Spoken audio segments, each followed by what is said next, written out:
ناوي بعت لي تحدي بيقول لي اعمل بوستر فيلم بالذكاء الاصطناعي، وبعت لي الصوره ديت عشان خاطر ادخلها في البوستر. فاكتبوا لي في الكومنتات متوقعين النتيجه تبقى عامله ازاي، وما تنساش تعمل نسخه للرابط عشان تساعدني ان الفيديو ينتشر على قد ما يقدر. ويلا بينا نشوف هنعمل ايه. اول حاجه بدات اظبط ابعاد الصوره، ازود لها شويه مساحات كده عشان تبقى شكلها رايق من على الجنبين ومن فوق. طبعا مش هقدر العب تحت خالص لان الصوره مش كامله.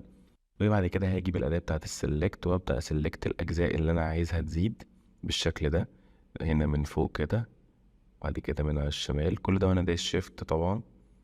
بعد كده اقول له ايه جنريت، وهسيبها فاضيه واقول له جنريت، بعد كده سيلكت سبجكت فيحدد لي الشخص بتاعي، او بعكس السيلكت، وبعد كده اقول له جنريت فيلم بوستر وادوس جنريت واسيبه يكمل. ودي النتيجه اللي طلعت في الاخر.